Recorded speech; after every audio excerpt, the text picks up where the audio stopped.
ধোলাহাটে বাড়িতে মজুদ বাজিতে বিস্ফোরণের ঘটনায় যেখানে মৃতের সংখ্যা বেড়ে ৮ হয়েছে, সেখানে ঘটনাস্থল থেকে এবার আরো বিস্ফোরক উদ্ধার হচ্ছে। সরাসরি আপনাদের নিয়ে যাব, পার্থপ্রতিম ঘোষ রয়েছেন আমাদের সঙ্গে। পার্থ, দেখো, যে বিষয়টা বলবো, ঘটনাস্থল যেখানে তার থেকে কিছুটা দূরে আছে, কিছুক্ষণ আগে নজরে এসেছিল যে এখানে প্রচুর বারুদ পড়ে রয়েছে, কিন্তু আরও একটা বিষয় দেখা যাচ্ছে। এখানে স্থানীয়রা প্রথমে লক্ষ্য করেন খড় চাপা দেওয়া রয়েছে একটি বস্তা, এবং যে বস্তার ভেতরে দেখতে পাচ্ছি যে সুতুলি দড়ি দিয়ে ঠিক বোমা যেমন হয় সেরকম বোমা অনুমান করা হচ্ছে, গাছ বোমা বা বোমা জাতীয় কিছু।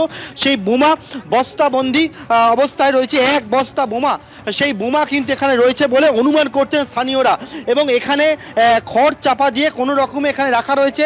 অনেকেই যে বিষয়টা বলছিলেন যে কিছুক্ষণ আগে যে গতকালকে যে জায়গায় বিস্ফোরণের ঘটনাটি ঘটে, শুধুমাত্র বাজি নয়, এখানে কিন্তু বোমা পর্যন্ত তৈরি হতো, এবং অনেকেই বলছেন হয়তো গতকালের ঘটনার পর সবটা যাতে চাপা দেওয়া হয়, যাতে সেখানে এসে পুলিশ না পায়, তার জন্য এখানে ঘটনাস্থল থেকে কিছুটা দূরে এখানে নিয়ে এসে এই বোমাগুলিকে চাপা দিয়ে রাখা হয়েছে। এমনকি যে বারুদগুলি ছিল সেই বারুদকেও কিন্তু এখানে বালতি বালতি বারুদ, সেই বারুদ চাপা দিয়ে রাখা ছিল। এবং সেক্ষেত্রে যারা এখানকার বাসিন্দারা তারা এখানে প্রথমে বিষয়টি নজরের মধ্যে আনে। ইতিমধ্যে পুলিশ কিন্তু এই যে জায়গা রয়েছে যেখানে স্থানীয়দেরকে আসার জন্য সম্পূর্ণ বন্ধ করে দিয়েছে পুলিশ, এবং বাঁশ দিয়ে এই জায়গাটা সম্পূর্ণভাবে ঘিরে রাখা হয়েছে।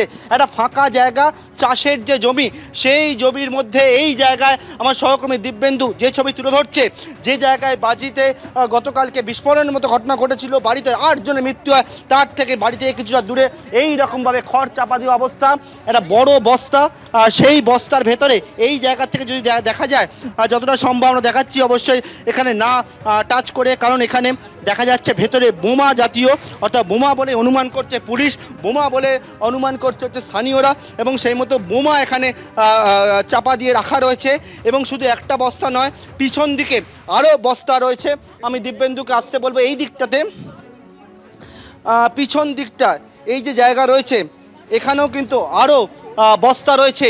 শুধু বস্তা নয়, বালতি রয়েছে, একটা ড্রাম, সেই ড্রামের মধ্যেও কিছু রাখা রয়েছে। এখানে দেখা যাচ্ছে যতটা দূর থেকে এখানে দেখা যায় কিছু মশলা রয়েছে এখানে, এবং পাশাপাশি কিন্তু এরকম আরও একটা বস্তা দেখতে পাচ্ছি, সেই বস্তা রয়েছে, বারুদ রয়েছে, এবং একটা যে বস্তা সেই বস্তার সামনে থেকে দেখা যাচ্ছে তার মধ্যে বোমা আকৃতির একেবারে ঠিক দড়ি দিয়ে বানানো গাছ বোমা জাতীয় সেই রকম বোমা কিন্তু সেখানে রয়েছে বলে অনুমান করছে স্থানীয়রা। এবং এই যখনই এই বোমার বিষয়টা সামনে আসে তখনই কিন্তু একেবারে পুলিশের তরফ থেকে গোটা জায়গা ঘিরে রাখা হয়েছে, এবং এইখান থেকে কিন্তু যারা বাসিন্দা রয়েছেন তাদেরকে এখান থেকে দূরে আটকে দেওয়া হয়েছে, তাদের কাউকে এখানে আসতে দেওয়া হচ্ছে না।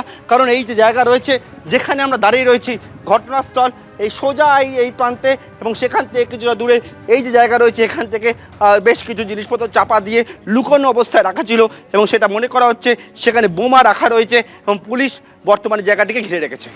একেবারেই পার্থ, ধন্যবাদ। এবং কিছুক্ষণ আগেই যেমন আমাদের অন্য প্রতিনিধিও বলছিলেন যে গতকাল প্রথমেই ঘটনা ঘটে যাওয়ার পরে কিন্তু দুই ভাই চন্দ্রকান্ত এবং তুষার তারা পালিয়ে গিয়েছিলেন, এবং পরে কিন্তু তারা একবার এলাকায় ফিরে আসেন, এবং তখনই কি একেবারে নিজেদের কারখানা থেকে এই সমস্ত বাজি ভর্তি বা বারুদ ভর্তি যে বস্তা, সেগুলো কি ইতিউতি ছড়িয়ে দিয়ে যান রাস্তায়, খালপাড়ে, একেবারে মাঠের ধারে, আলের কাছে, বিভিন্ন জায়গায় খড় চাপা দেওয়া অবস্থায় বালতি ভর্তি বারুদ এখন দেখা যাচ্ছে।